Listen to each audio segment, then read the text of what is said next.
some brief comments before I start. The United States is pleased to host Foreign Minister Mirzoyan of Armenia and Foreign Minister Bayramov of Azerbaijan to facilitate negotiations this week as they continue to pursue a peaceful future for the South Caucasus region. Secretary Blinken was honored to welcome the foreign ministers at the opening meetings this morning at the George P. Shultz National Foreign Affairs Training Center. The Secretary met both individually with each minister and held a meeting with the two of them together, and emphasized in each meeting that direct dialogue is the key to resolving issues and reaching a durable and dignified peace. The United States is encouraged by recent efforts of Armenia and Azerbaijan to engage productively on the peace process, and we will continue to assist them any way that we can to build on that momentum. Today was the first day of meetings that will continue through Thursday, and we will have further updates as the week goes on. And with that, that's it? That's it. Nothing else? Okay, let me just start by asking you if you're aware of any developments in Yemen with the embassy employees. I don't have any updates. We are monitoring the reports of this regarding the status of detained U.S. and UN Yemeni employees. Obviously, we have been calling for their release and have been working our diplomatic efforts for some time to secure the release of staff and ensure that they're safely reunited with their families, but I don't have any updates. Thanks. Can we go to the Russia-Ukraine Sure. conflict? Belarus confirmed today that that Prigozhin has come to Belarus. First of all, is that consistent with the United States thinks? Does the United States have any reason to doubt that assessment? But more broadly, what does this mean for the United States relationship with Belarus, and has there been any communication with the Lukashenko regime? I will say I don't have any United States assessment to offer about where Yevgeny Prigozhin may be, but I also don't have any reason to doubt the announcement made by the government of Belarus. With respect to communications, I also don't have any diplomatic conversations to read out, but I would say, as I said yesterday, and as the Secretary said on Sunday, everywhere that Wagner goes, death and destruction follows in their wake. He has been a destabilizing agent, and so the decision by President Lukashenko to welcome Prigozhin to Belarus, I think, is another example of him choosing the interests of Vladimir Putin and choosing the interests of the Kremlin over the interests of the Belarusian people. Can I just pursue that just slightly? Obviously, it's a bit of a different dynamic than, say, Mali or Central African Republic. But do you think he should be persona non grata? He meaning Prigozhin should, in the United States' view, should the Lukashenko regime be welcoming? I would say, in terms of the disposition of Yevgeny Prigozhin, he's under indictment in the United States. We would like to see him here standing trial for the crimes that he is alleged to have committed. I will just repeat what I said, which is that the decision by Lukashenko to welcome him to Belarus does show that he continues to take steps, not in the interest of his own people, but in the interests of the Kremlin. Yeah. Do you have an assessment on where Wagner fighters are? Are they back in Ukraine? Are they going to Belarus? I do not have any specific assessment to make about the where Wagner fighters are. Consistent with what we've said for a long time, we're not going to talk about developments on the battlefield or specific disposition of Russian troops in Ukraine. I will say, as I said yesterday, we continue to closely track Wagner's activities both in Ukraine and in Africa and in wherever in the world they may operate. We continue to look closely at the actions they take that are against the interests of the countries where they operate, and we will continue to take actions to hold them accountable. And in fact, we will have further announcements to make on holding Wagner accountable in the very near future. Yeah. But Putin revealed that Russian state has been funding Wagner. The state of Russia has been engaging in terrorism, sponsoring, I would say. Does it change the calculus on your end to finally saying it out loud? To say out loud. Russia is a terrorist state. Whatever you call Wagner Group, I think what's important are the steps that we take to hold them accountable. And the United States has taken another number of steps to hold Wagner accountable in imposing sanctions, as I said, indicting the head of Wagner, Yevgeny Prigozhin.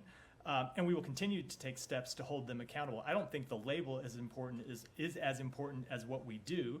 And I would say stay tuned. In the very near future, you will see additional steps by the United States to hold them accountable for actions they've taken. Just so we understand the process, what else are we needing? What else do we need here if Putin himself goes out and talks about how he sponsors the terrorism? Again, as I said, I don't think the label is as important as the actions we take, and we have taken actions to hold Wagner accountable and will continue to do so. A follow-up after that, please. Sorry, thank you. You said a couple of times that there'll be announcements in the very near future. What does that look like? Is that sanctions? I would just say stay tuned. They'll come very soon. Is that something this week? Yes, this week. I'll come to you next. Yeah, over the weekend and also yesterday, your line was, along with the White House statements, was sort of like somewhere between like we have nothing to do with it and we're just trying to observe what is going on. What next from the U.S. perspective? Now that we know what we know, since yesterday's statements came out from both the Russian government and Wagner leadership. Well, I would say two things in terms of what's next. One is that we will continue to take actions to hold Wagner accountable. I just spoke to those a minute ago, and you'll see something about that, as I said, in the very near future. But the other part of what's next will continue to be continued U.S. support for Ukraine and continued U.S. support for the Ukrainians' militaries' work to repel Russian troops, whether they be Ministry of Defense troops or whether they be Wagner forces or whether they be whatever the next iteration, if any, Wagner forces look like, to repel those forces from Ukraine's borders. And just as you will see actions from us in the very near future to hold Wagner accountable, you will see continued actions from us in the very near future to continue to supply the Ukrainian military with the equipment, the military equipment that it needs to press their case on the battlefield. Is it time to not just continue but double down your support for Ukraine by abandoning the narrative that we don't want to humiliate Putin, now that we know that he actually does respond to humiliation differently? I don't even know what that question means. I don't know how we would. I don't know how we would support Ukraine can any more paraphrase. than we already have. Can I just ask you Yeah. about these sanctions that you say are coming on Wagner? The For actions what? that are coming. Yeah, for what exactly? For withdrawing from Ukraine? I don't wanna- For I don't- like marching on Moscow? These are to, these are actions that we are taking against Wagner, not in relation to events that happened this weekend, but for their prior activities. And you'll see them. in Ukraine or No, elsewhere? in Africa. Okay, was that clear in the initial? Maybe I missed it. I'm not sure that was clear. I didn't preview. In Africa, I did like not. I CAR, did. like I'm not going to say. Mali, I'm where- not. I don't want to get ahead of the announcement any further, but you'll see it, as I said, in the very near, Okay, in the very near but future. any sanctions that might be coming this week on Wagner have nothing to do with what happened over the weekend. I would not want to get ahead of any other announcement Or- that we were considering taking, but the announcement I was specifically referring to relate to their actions in Africa. Thank you. Do you- I'm just wondering, just, based on Matt's question, is there any reason that there would be a U.S. cost imposed on Wagner for what did happen over the weekend? I mean, So I wouldn't want to, again, I never want to preview a sanctions announcement before it happens, other than the one that's coming in the very near future, because it's a short enough time frame. But the way that we will, the most effective way the United States continues to hold Wagner accountable and continues to hold Russian military forces accountable is to supply Ukrainians with the very equipment they need to repel Wagner forces and repel the Russian army from their borders, and we'll continue to do that. Any more on Russia before we go ahead, Tammy? Not Russia, China. And I have two questions, China and Korea. And thank you, Matt. Chinese government announced that espionage law punishment for journalists, scholars, and businessmen to take effect next month.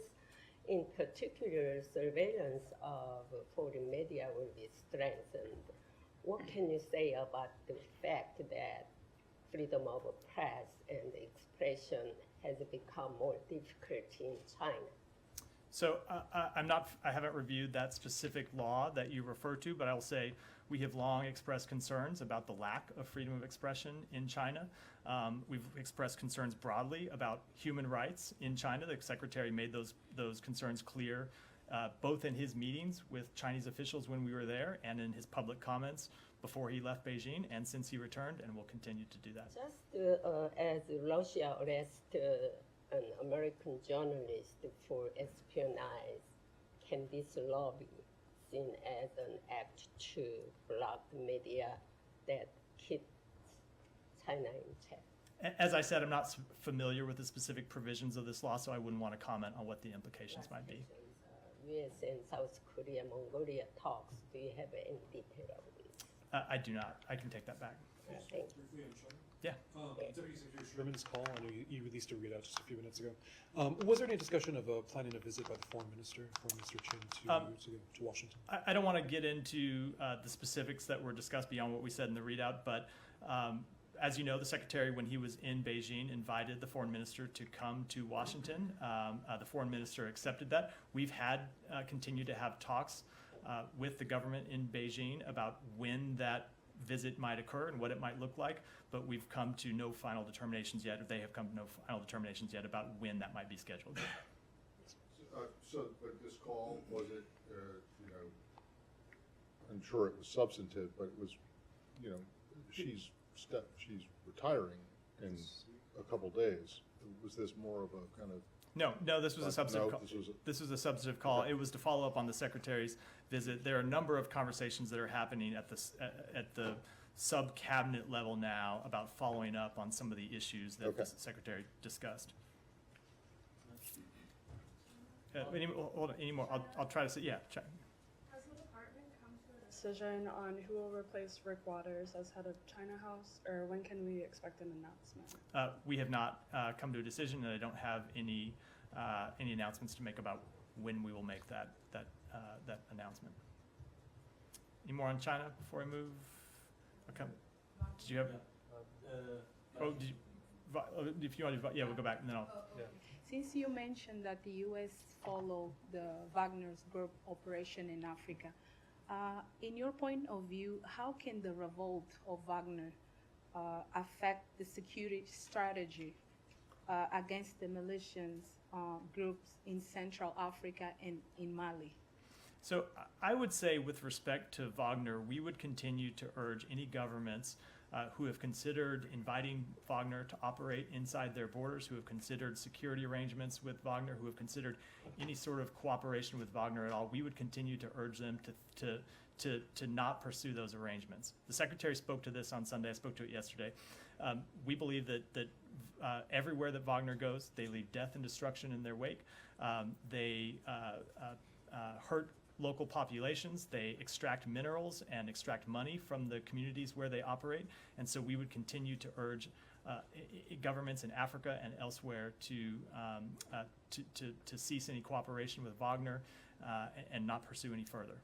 So in February, the French President Emmanuel Macron, he described the deployment of Wagner Group troops in Africa as he mentioned, and I quote, life insurance of failing regimes in Africa that will only sow misery. Does the United States agree with this statement? Well, as I just said, that we believe that death and destruction follows in their wake. That would certainly equate with sowing misery. Michelle? Yeah, what was behind the Troika meeting on Sudan and South Sudan? And should we expect any measures against military leaders in Sudan and against the government of South Sudan? So the meeting of the Troika was to continue to discuss the situation in Sudan. We continue to be concerned by the party's frequent violations of the most recent and past ceasefires, their return to fighting after the ceasefire expired. I will just say, as we've said before, that we believe there's no acceptable military solution to the conflict. Facilitators, including the United States, stand ready to reconvene formal talks in Jeddah, but only once the parties demonstrate their commitment to upholding the terms of the Jeddah Declaration. In the interim, we will continue to monitor the situation and continue to consider whether there are other steps that we can take to hold the parties accountable, but I don't have any specific announcements to make. Obviously, we've imposed sanctions in the past and won't hesitate to do so in the future should it be appropriate to do so. Thanks. Saeed. Switching topics and to talk about your favorite topic, settlements. Now, both major Israeli newspapers yesterday or today reported that, in fact, the U.S. is not going back to viewing settlements as being illegal. Is that the position? Settlements are not illegal? The position I stated yesterday is that we have not changed the policy.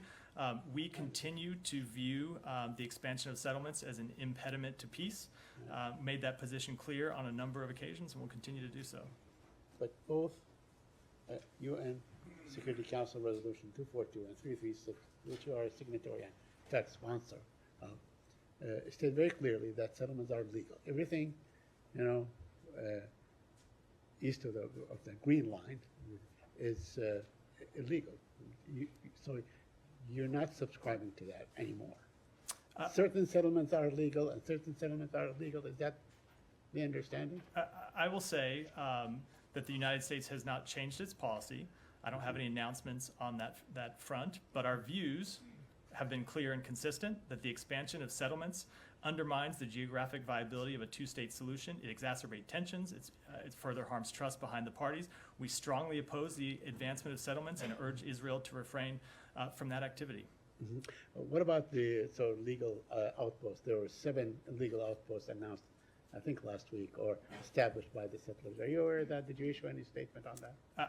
We have issued a number of statements about the expansion of settlements in the past few weeks. I'm speaking to it now that our views are clear, our views are consistent. I think I spoke to this yesterday. I spoke to it last time I was at the podium that we believe these expansions of settlements are an impediment to a two-state solution. Okay, if you just allow me, indulge me, just 2 more questions. One on the status of the... Always. Thank you. I appreciate it. And I thank my colleagues as well. Yeah, it's their indulgence. Yeah, that's not mine. So on the office of the Palestinian, the American envoy to the Palestinians, has there been any change in the status of that office? There's been calls by certain congressmen to actually abolish that office. Are you aware of that?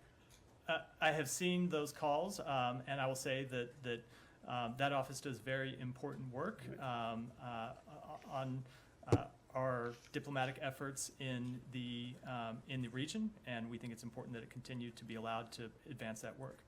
And lastly, I want to ask about the visa waiver. I know you spoke about this exhaustively, but bear with me. Not exhaustively enough, apparently. Apparently not. There's always something new. Anyway, so the confusion on, I know that all American citizens must be treated equally and so on upon entry. What about travel within the West Bank? What about, because there are checkpoints and so on?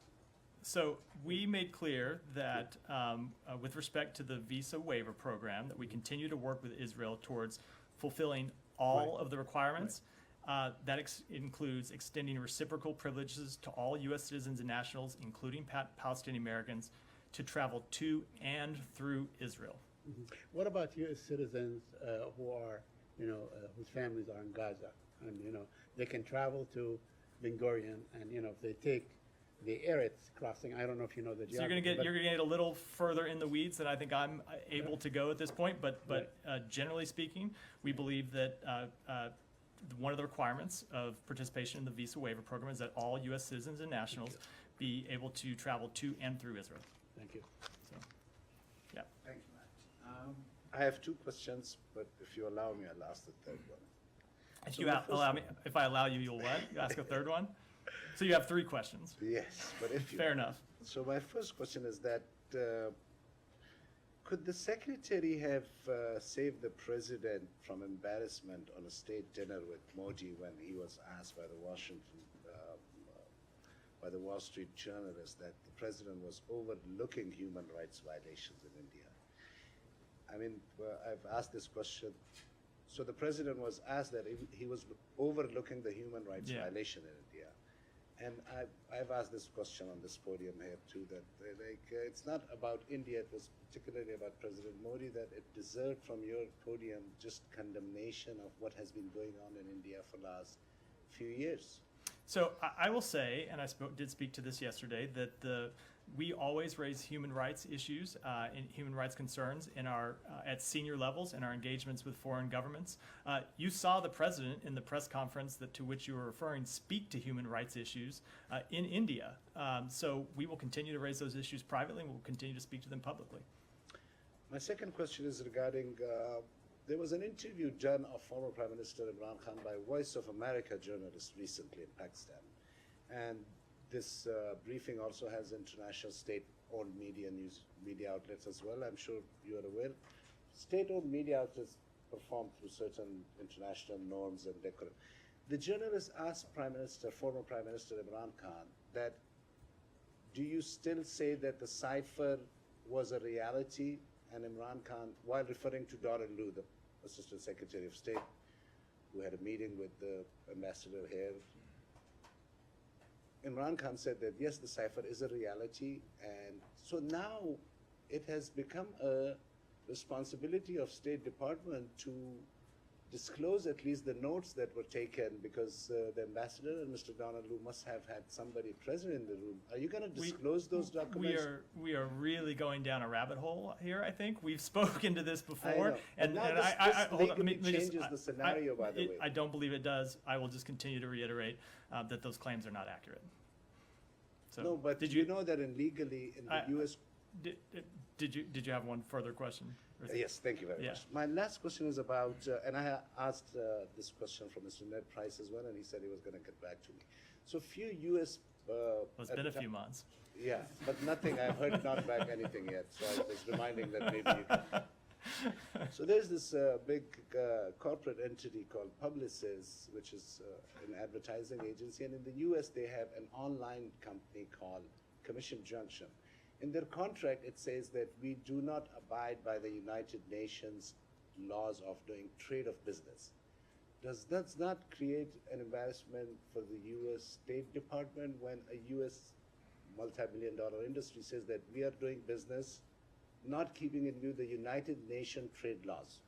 And ask Ned, and if you don't have a question, I would appreciate if you can get back to me on it. I will admit that I am not aware of this issue, so I'll take it back. Thank you very much. Thank you. I would like to follow up on the questions raised by Matt Lee yesterday regarding the involvement of a former U.S. official from the previous administration in meditating the release of the 3 Kosovo police officers. I was told today that it was not a U.S. former official from the previous administration, but in fact Prime Minister Viktor Orban, who played a role in Vucic's decision to release the Kosovo policemen. So can you provide any updates on this matter in the context of what Matt asked today and the updates I have today, and whose diplomacy is responsible for the release? So I will not put myself in the position of speaking for former administration officials. I have a big enough job already. I will speak for the United States government and what we did, which is call for the release of those 3 police officers. And as I said yesterday, we were pleased to see their release. As is often the case, success has 1,000 fathers, and whatever the ultimate reason the authorities whatever the ultimate reason was that caused the authorities to release those 3 police officers, we were happy to see it happen. You've already had a few. Let me go ahead. We'll come back to the front in a minute. Thank you so much. My question is about the fate of the Iranian frozen funds in South Korea. I want to know where we are standing now about that money, because what we are hearing at the moment is that, at least from the U.S. Perspective, that money is pretty much tied to the nuclear talks, or whatever you want to call it. I might say the compromises that Islamic Republic should make. Is it tied to that, and where are we standing when it comes to that?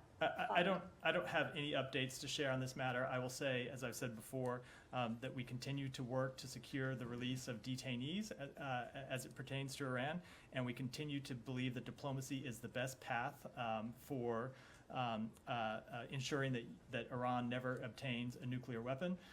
I know that there are a lot of reports, continues to be a lot of swirl around this question, but I don't have any updates to So no share. progress since last week. I have no updates at all to share. Go to someone that hasn't had one yet. Go ahead. Thank you, Matt.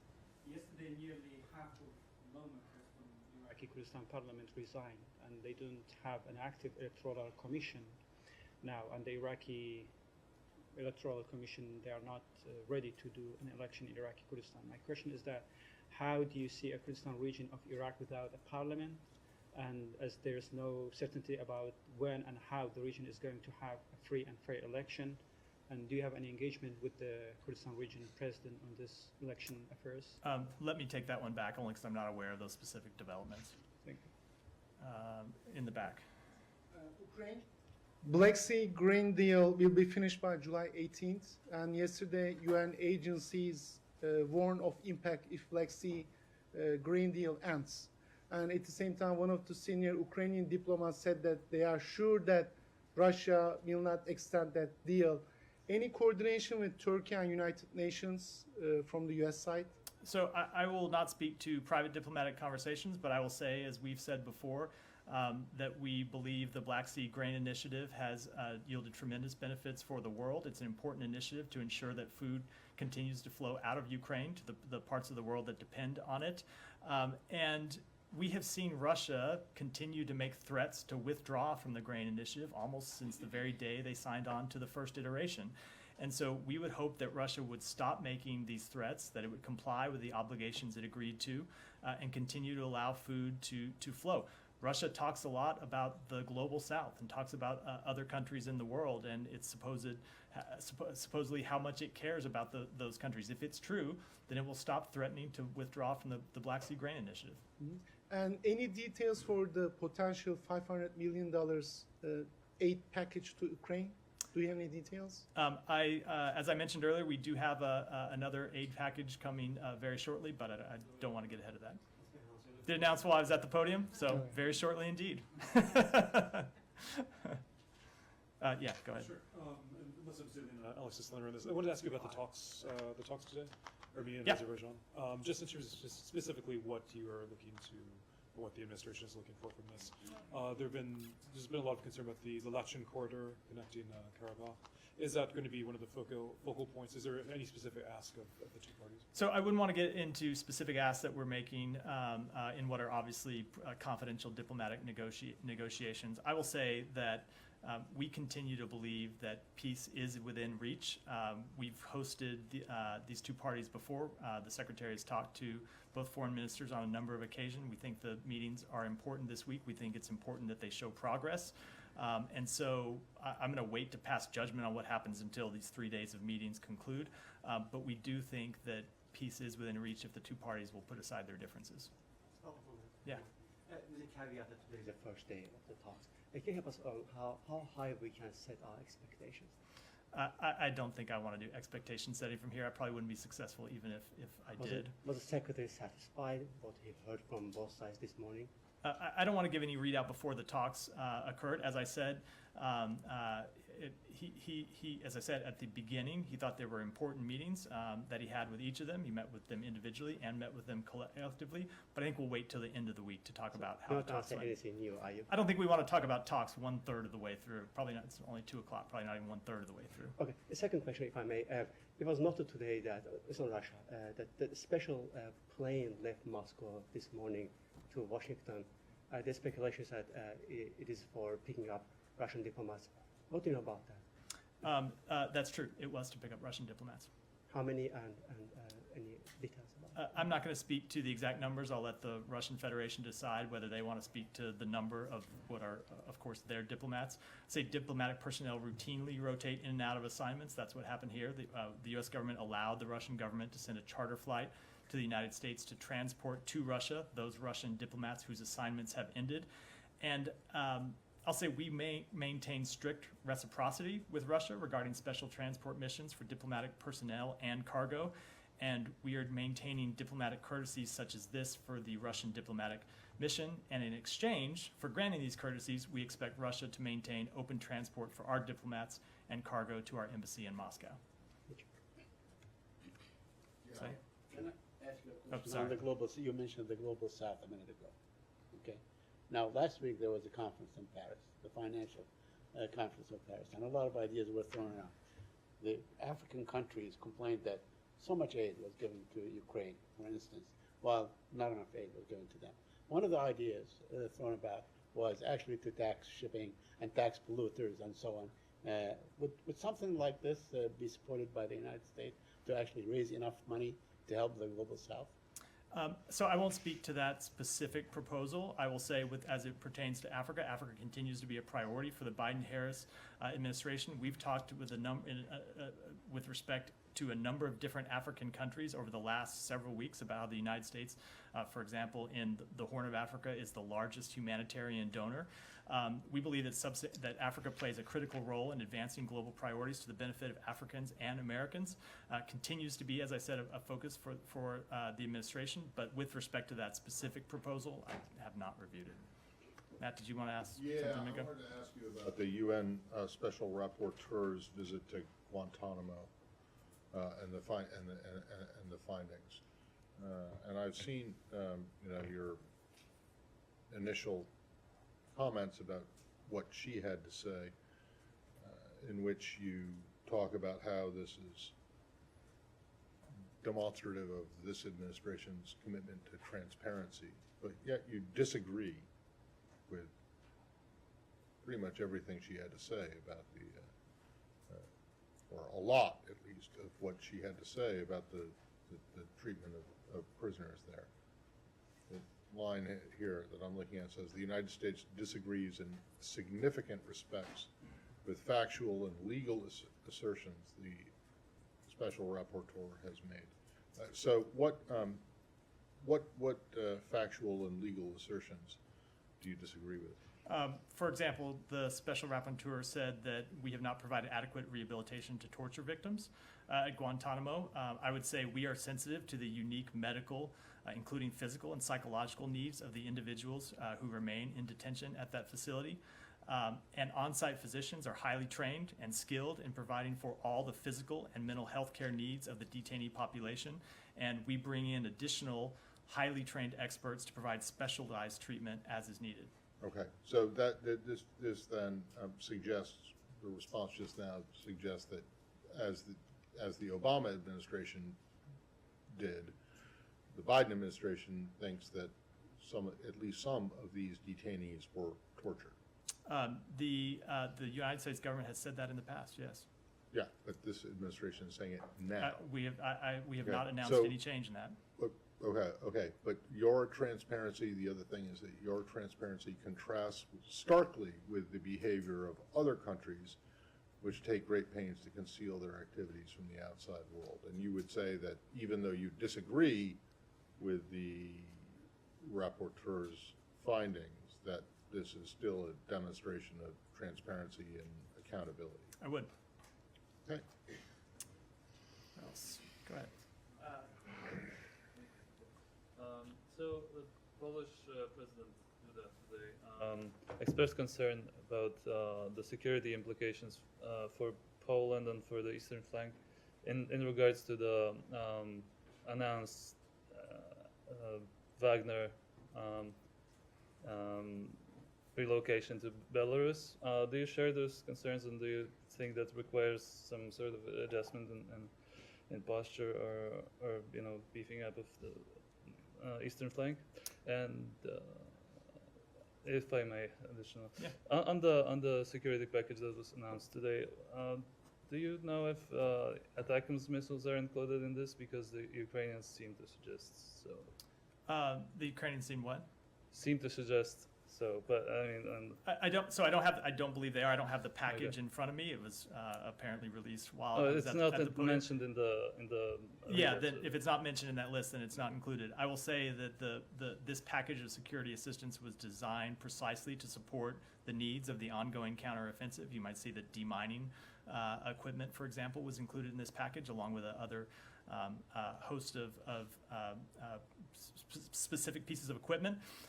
Because we have been in contact with the Ukrainian government, the Ukrainian military. Those talks have been led through the Pentagon, of course, about what assistance we can get them now that would be most helpful on the battlefield. And can you? And then you're right with respect to Poland. So I would just say that I would restate my previous comments about the impact of Wagner wherever it goes, and would reiterate that since the beginning of this conflict, one of the things that the president has made abundantly clear is that we will protect our NATO allies. the president and the other NATO allies made adjustments to troop posture at the beginning of this conflict to reinforce NATO's eastern flank, but I don't have any specific updates to share at this point. But can I, Yeah. you wanted to reiterate the death and destruction remark? Are you suggesting that death and destruction will follow Wagner to Belarus? Well, we'll see whether it's Wagner forces or whether it's Yevgeny Prigozhin. We don't have any specific assessment on that, but I would say certainly he is a destabilizing agent wherever he goes. Go ahead. I don't know if you spoke already about this. The secretary on his interviews on Sunday said he doesn't believe that we saw the final scene in Russia between Russia and Ukraine. Between Russia and Wagner. But given the speed and the nature of how things took place, are you preparing or making plans to deal with a post-Putin Russia? So with respect to his comments about the final chapter, I think you've seen, even since he made those comments on Sunday, additional developments have taken place. You've seen President Putin talk, you've seen Yevgeny Prigozhin announce, or I should say you've seen the Belarusian government announce that Prigozhin is actually in Belarus, and I'm sure we will continue to see updates. But with respect to Russia, I will just reiterate what I said again yesterday, which is the United States takes no position on who the leader of Russia should be. We take no position on who should be the head of the Ministry of Defense. This is ultimately an internal Russia matter in which the United States is not involved and will not involve itself. Thank you. I'll come back to you. Go ahead. Thanks. So Ukraine's President Volodymyr Zelensky has announced that he will not be holding presidential elections in 2024 if martial law is still instated. Does the U.S. support this decision? I have not seen that announcement. I want to look at the specifics of it. Go to you, and then we'll wrap up. Yes, so as we know, Wagner groups are at least in 8 countries in Africa. Can you speak a little bit about the work of the United States and those countries where Wagner are conducting operations?